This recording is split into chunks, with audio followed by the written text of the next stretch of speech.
Hey there, Farron. Thank you so much for your rec take. This take sounds really good. So from from a listener perspective, I don't have much to comment on. You're really dialing in a sweet sound there, and it's really soft and almost like semi-acoustic sounding. I don't know. It sounds good.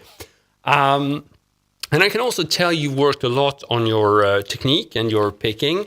I can see you use hybrid picking, alternate picking, and some like a bit faster down picking, and all that is good stuff. They are like different tools that can be used for different scenarios, and I think you do a good job alternating between those techniques. So a lot of good stuff there.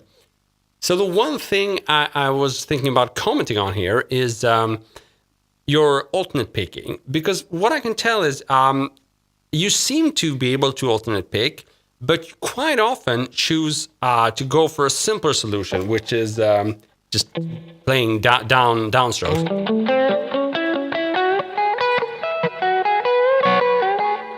I don't know what the lesson is, but yeah. And sometimes that is the way to go, because obviously with down picking,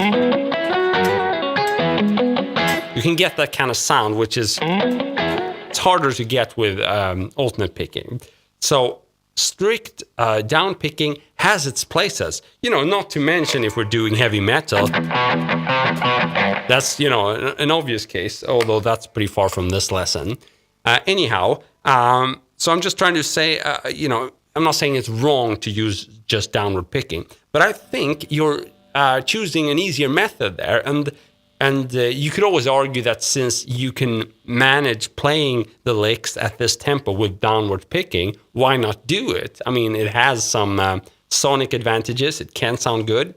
But in some cases, I think you're choosing the easier way there. And it's a shame because a lot of those licks, when you're playing them with with alternate picking,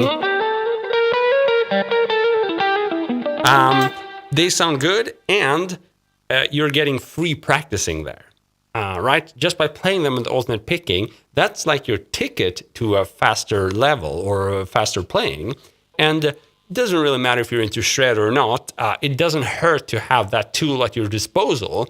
So let's just pretend the tempo was 20 BPM higher. You could play the same licks because you've been careful to play with alternate picking as often as possible. And you sort of practice that so you can take it to the next level. I think this is a strong argument for using alternate picking as often as possible, because there are definite limitations with downward only picking, even though there are some sonic advantages in some cases, especially when you're doing like double stops, playing 2 notes at a time. But in many cases, you want the flexibility of alternate picking where you can choose a wide spectrum of tempos and you're going to be in control. That's really my advice to you. Try to, since you can alternate pick, you know how to do it, try to do it as often as possible so that we're going to be able to see you play, this kind of awesome lead on a faster tempo as well. So that would be my advice. But overall, you're doing really good, and this is a musical take. I could watch it, listen to it over and over. So really well done. Thank you. See you.